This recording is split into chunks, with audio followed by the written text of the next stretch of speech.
Wah wah wah, sedikit demi sedikit akhirnya terbongkar. Ini dia alasan Sintayong tak ingin dicampuri saat Garuda calling. Fans Garuda harus simak fakta mengejutkan ini. Nah loh, Piala Presiden sampai gemparkan Eropa. Hadiah Piala Presiden ternyata melebihi dari kompetisi bergengsi ini. Apakah klub top Eropa juga ingin ikut Piala Presiden? Yuk saksikan beritanya hingga selesai.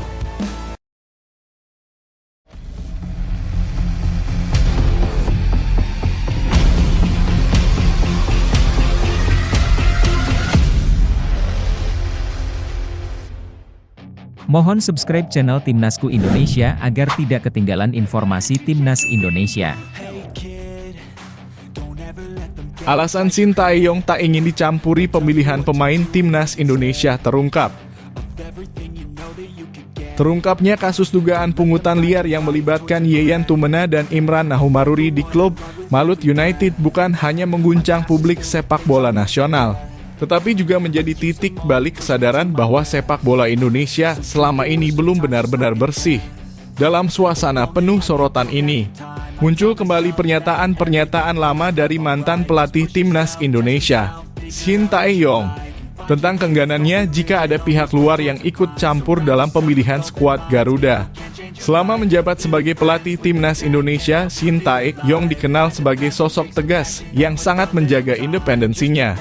Ia memilih pemain berdasarkan pengamatan langsung dan performa konsisten, bukan karena tekanan dari federasi, agen, atau bahkan rekomendasi orang dalam. Hal ini menjadi sorotan ketika banyak pihak menyebut ia hanya mengandalkan pemain anak emasnya seperti Marcelino Ferdinand, Rizky Ridho, Pratama Arhan, hingga Asnawi Mangkualam. Namun kini, dengan terbukanya kasus yang melibatkan nama Yeyan Tumena, salah satu mantan asisten pelatih Timnas era sebelum Shin, banyak pihak akhirnya memahami mengapa Sintayong sangat keras menjaga eksklusivitas dan independensi dalam urusan pemilihan pemain. Ia tampaknya tahu persis bahwa jika ada celah, kepentingan non-teknis akan masuk dan merusak fondasi skuad. Shin bahkan tak segan membawa pemain-pemain yang sudah ia kenal sejak level junior ke tim utama. Bukan karena mereka dekat dengannya, tetapi karena ia percaya penuh terhadap proses pembinaan yang telah ia lakukan sejak awal. Sayangnya, pendekatan ini sering disalahartikan oleh para pengamat dan pundit sebagai bentuk pilih kasih. Banyak kritik yang menyebut bahwa Shin terlalu mengandalkan pemain yang itu-itu saja. Namun kini semua mulai melihat alasan di balik keputusan-keputusan tersebut dengan lebih jernih. Kasus Yeyan Tumena menjadi pembuka mata sepak bola Indonesia sedang tidak baik-baik saja. Praktik pungutan liar, gratifikasi, hingga dugaan jual beli menit bermain telah menjadi rahasia umum di kalangan internal. Bahkan di level paling bawah seperti SSB dalam kurung sekolah sepak bola, praktik semacam ini sudah menjangkiti, sebagaimana diungkap oleh Gusnul Yakin, pelatih kawakan tanah air. Gusnul mengatakan bahwa virus pungli telah menjangkiti sepak bola sejak level usia dini. Orang tua yang memiliki uang lebih bisa menyuap pelatih agar anaknya dimainkan. Jika hal ini terus dibiarkan, maka talenta-talenta dari keluarga kurang mampu akan terkubur meski mereka sejatinya memiliki kemampuan di atas rata-rata. Dalam konteks ini, pilihan Sintayong untuk hanya memilih pemain berdasarkan kualitas murni justru menjadi langkah yang patut diapresiasi. Ia menolak titipan, menolak cawe-cawe, dan berdiri di atas prinsip fair play sejak dari proses seleksi. Meskipun sering menuai kritik keras, kini banyak pihak justru mulai rindu dengan ketegasan dan integritas yang ia bawa. Kini, Patrick Kluivert datang menggantikan Sintayong. Harapan besar pun tertuju padanya.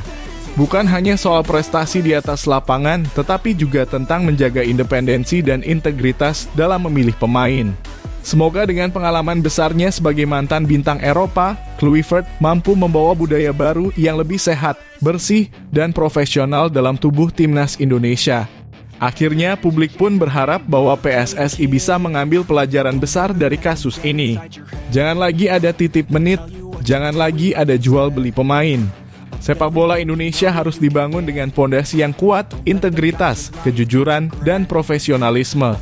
Jika tidak, sehebat apapun pelatihnya, mimpi besar untuk membawa Garuda terbang tinggi akan terus jadi angan-angan. Bagaimana menurut kalian? Apakah kalian setuju bahwa pelatih timnas harus punya kuasa penuh dalam menentukan pemain?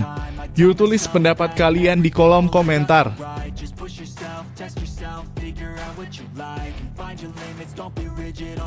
Media Inggris dibikin terkejut dengan hadiah Piala Presiden 2025. Piala Presiden 2025 sukses menarik perhatian bukan hanya publik Indonesia, tetapi juga media internasional, khususnya dari Inggris. Tak tanggung-tanggung, media dan penggemar di negeri Ratu Elizabeth dibuat terkejut setelah mengetahui bahwa hadiah juara Piala Presiden bisa membuat klub kasta kedua seperti Oxford United menghasilkan uang lebih banyak daripada Newcastle United, yang baru saja menjuarai Piala Liga Inggris 2024-2025. Fakta ini langsung menciptakan perbincangan hangat dan bahkan membuka peluang baru dalam industri sepak bola pramusim Asia Tenggara.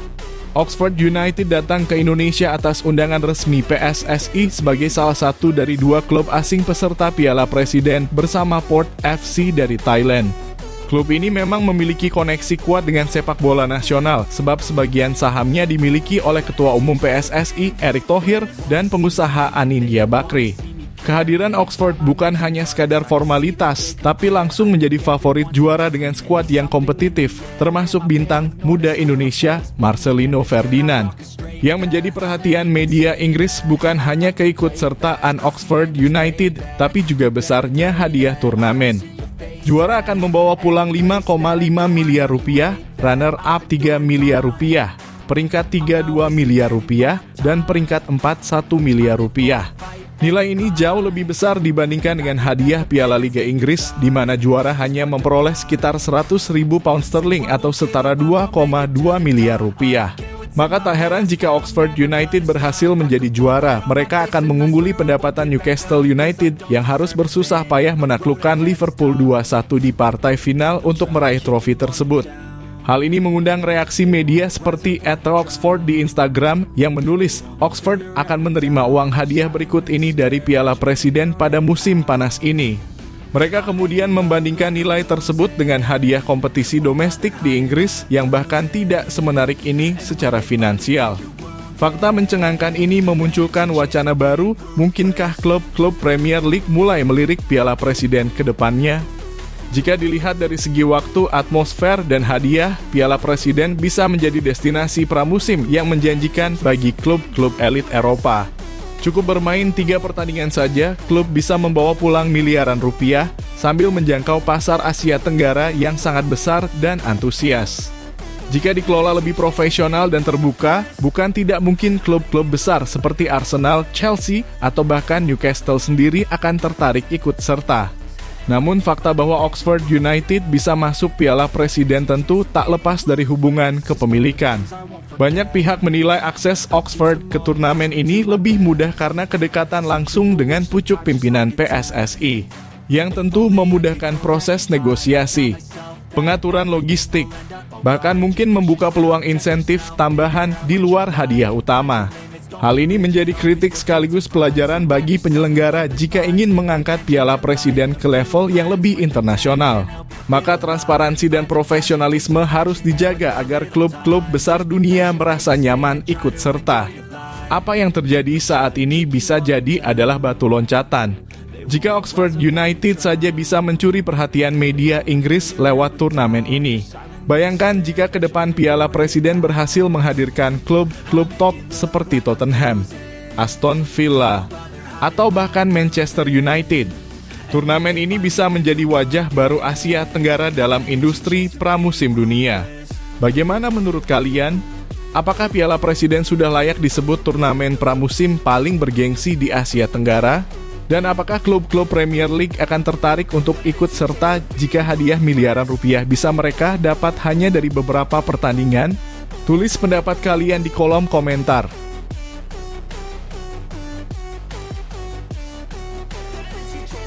Kualitas Piala Presiden disinyalir bakal meningkat. Gelaran Piala Presiden 2025 diprediksi akan mengalami lonjakan kualitas yang signifikan seiring dengan hadirnya 2 tim luar negeri yang ikut berpartisipasi. Oxford United dari Inggris dan Port FC dari Thailand menjadi sorotan utama dalam turnamen pramusim yang memasuki edisi ke-7 ini. Dengan keikutsertaan dua tim internasional tersebut, atmosfer kompetisi yang sebelumnya hanya diikuti oleh tim-tim dalam negeri kini berubah menjadi lebih kompetitif dan menantang bagi para peserta dari Indonesia.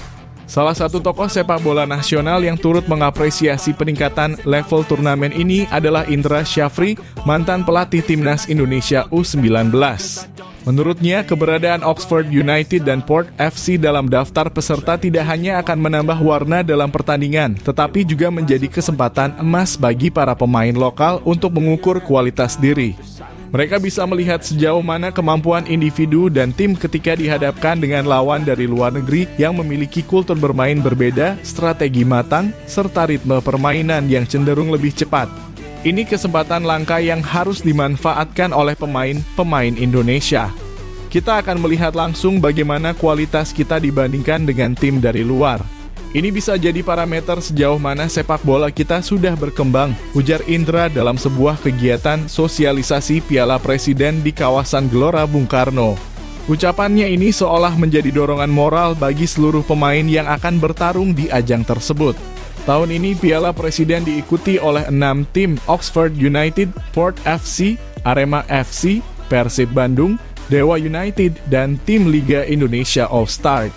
Komposisi grup pun dibagi menjadi 2, grup A dihuni oleh Liga Indonesia All-Star, Arema FC, dan Oxford United.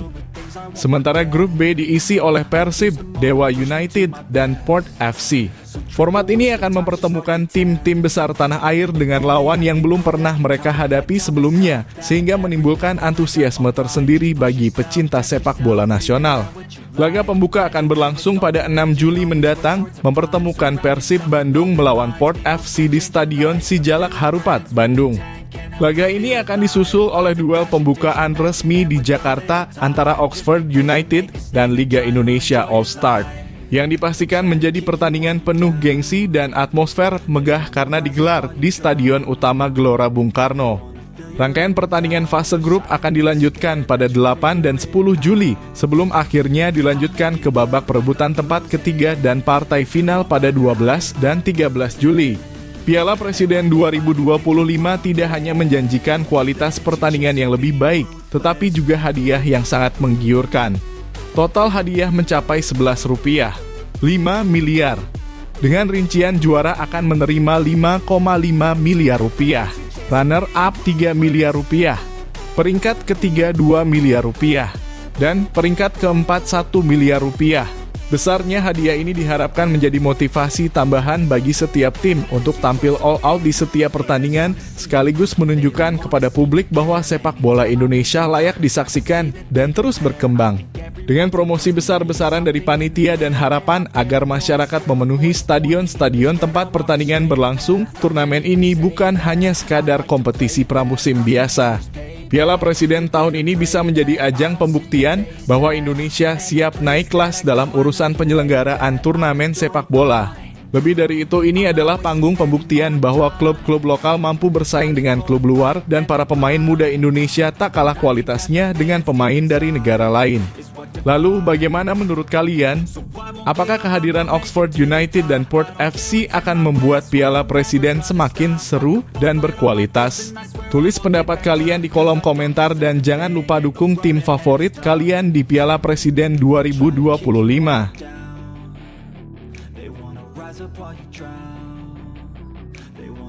Matalang Simon Tahamata sangat membantu persiapan timnas Indonesia di Piala AFF U23. Piala AFF U23 2025 diprediksi akan menjadi panggung besar bagi timnas Indonesia untuk membuktikan keunggulan generasi mudanya. Namun yang membuat atmosfer kali ini terasa berbeda dan lebih optimistis adalah kehadiran Simon Tahamata, legenda Ajax Amsterdam yang kini menjadi bagian dari tim scouting PSSI. Ia tak sekadar turun tangan, tapi benar-benar terjun langsung dalam proses seleksi pemain dan pemusatan latihan. Sosok berpengalaman yang dikenal memiliki mata elang dalam melihat potensi muda ini bisa jadi kunci sukses Garuda Muda merebut gelar juara. Kehadiran Tahamata adalah bentuk keseriusan PSSI dalam membangun fondasi sepak bola dari akar yang kuat. Bukan hanya sebagai simbol, tapi juga sosok yang aktif mengawasi, memberi masukan, hingga memperbaiki kekurangan-kekurangan yang ada di dalam tubuh tim.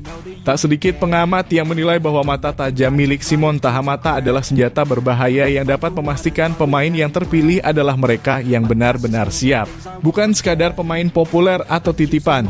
Dengan komposisi tim pelatih yang kini dipimpin Gerald van den Burg, pelatih Timnas Indonesia U23 saat ini yang juga mendapat banyak pujian atas metodologi kepelatihannya, duet van den Burg dan Tahamata menjadi kombinasi sempurna.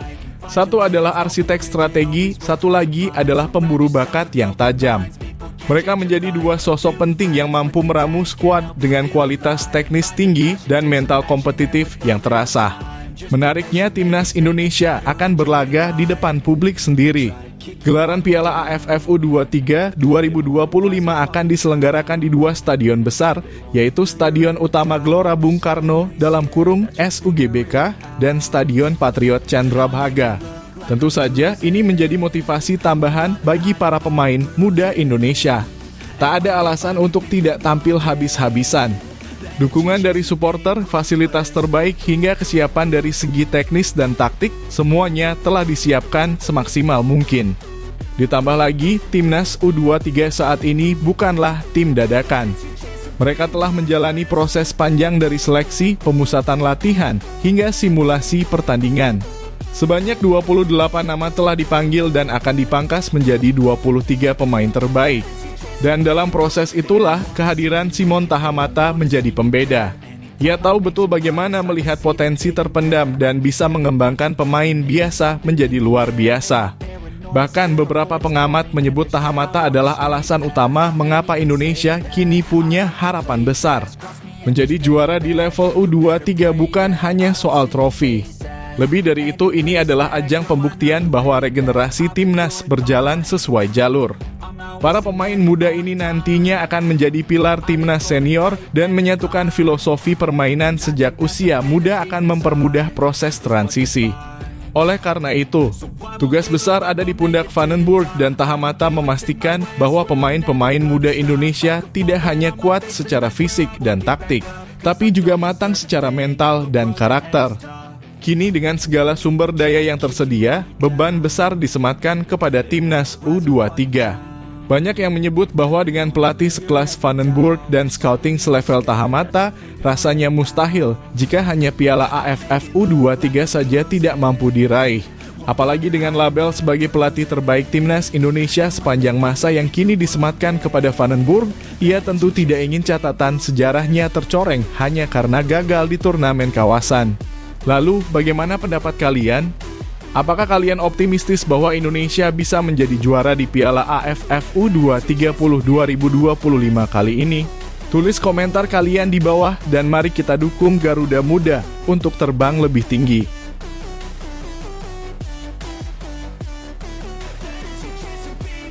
Ambisi Malaysia di Piala AFF U23 benar-benar di luar dugaan. Saat mayoritas pecinta sepak bola Asia Tenggara menanti tensi tinggi dari perhelatan Piala AFF U23 2025. Target yang ditetapkan oleh dua tim kuat di grup A justru berbeda jauh. Timnas Indonesia U23 tampil penuh ambisi dengan menargetkan gelar juara, sementara sang rival abadi, Malaysia, hanya membidik laga final sebagai pencapaian terbaik.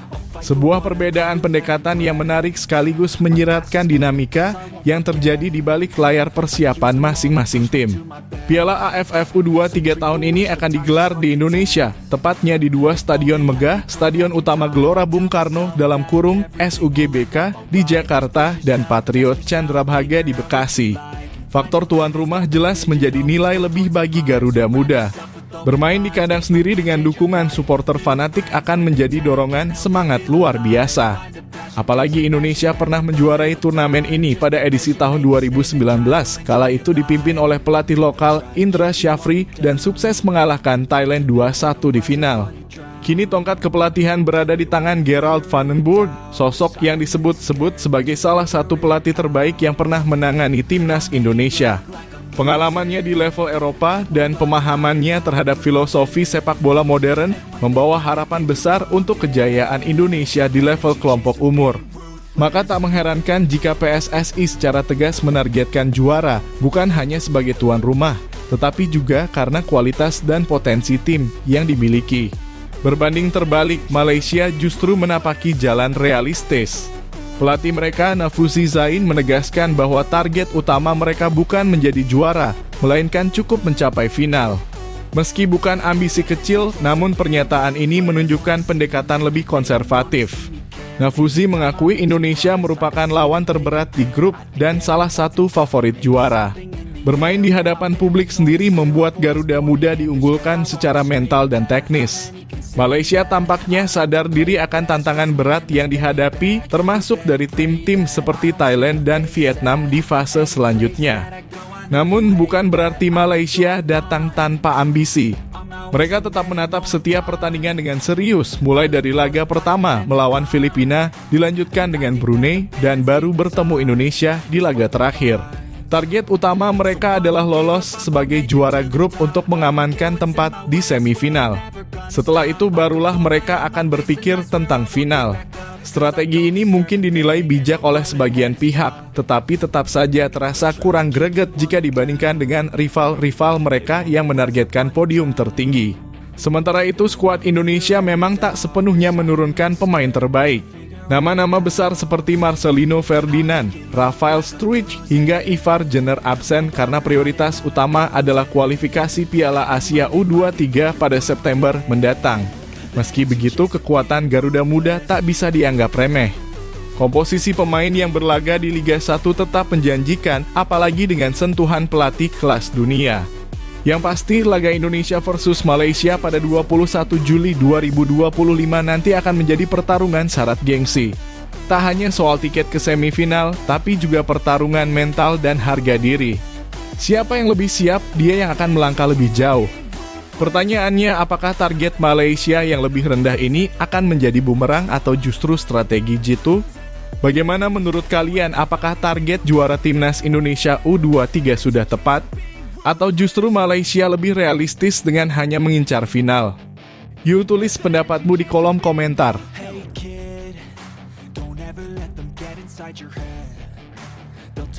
Akhirnya pundit ternama akui kekurangan timnas Indonesia. Di tengah ramainya kritik terhadap ex-pelatih timnas Indonesia, Shin Tae-yong, kabar terbaru datang dari salah satu pengamat sepak bola paling vokal di tanah air, Coach Justin. Selama ini dikenal sebagai salah satu sosok yang kerap menyoroti kebijakan dan performa Shin Tae-yong.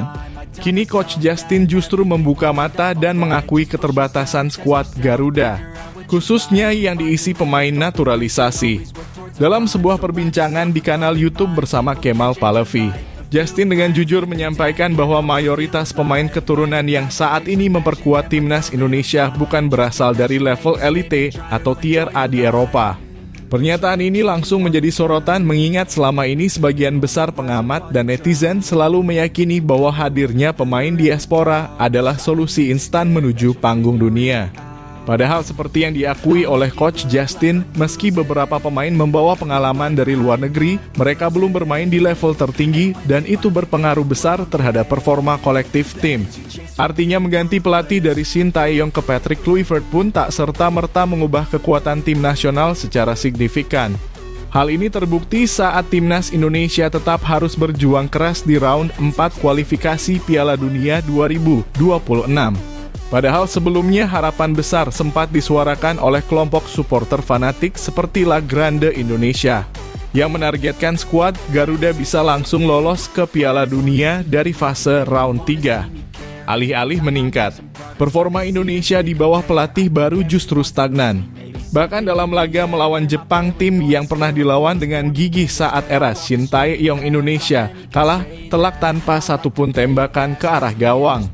Fakta ini tentu sangat mengejutkan. Lebih ironisnya lagi, pergantian pelatih ini tidak hanya berdampak secara teknis, tapi juga finansial. Pemecatan Shin Tae-yong membawa konsekuensi berat bagi PSSI. Federasi harus mengeluarkan dana besar untuk membayar pesangon sekaligus menggaji skuad pelatih baru di bawah Patrick Kluivert. Padahal, jika Shin Tae-yong tetap diberi kepercayaan, dana tersebut bisa dialokasikan untuk membenahi Liga Indonesia yang hingga kini masih penuh persoalan. Mulai dari manajemen kompetisi yang tidak konsisten, infrastruktur yang minim, hingga kualitas wasit yang kerap jadi bahan perdebatan. Pernyataan Coach Justin seolah menjadi refleksi besar bagi PSSI dan para pecinta sepak bola nasional, bahwa jalan menuju kejayaan tidak bisa ditempuh dengan memburu hasil instan melalui naturalisasi dan rotasi pelatih. Dibutuhkan pondasi yang kokoh, filosofi bermain yang jelas, serta pembinaan berjenjang yang menyentuh akar rumput. Tanpa itu semua timnas Indonesia hanya akan terus berputar dalam lingkaran euforia sesaat yang tak berbuah hasil jangka panjang. Kini publik pecinta sepak bola tanah air harus mulai bersikap realistis dan kritis. Apakah benar keputusan mengganti pelatih membawa dampak positif? Ataukah kita justru kehilangan fondasi yang sudah mulai dibangun? Bagaimana menurut kalian? Apakah PSSI harusnya tetap bersama Shin Tae-yong atau memang pergantian ke Kluivert adalah keputusan tepat? Yuk, tuliskan pendapatmu di kolom komentar.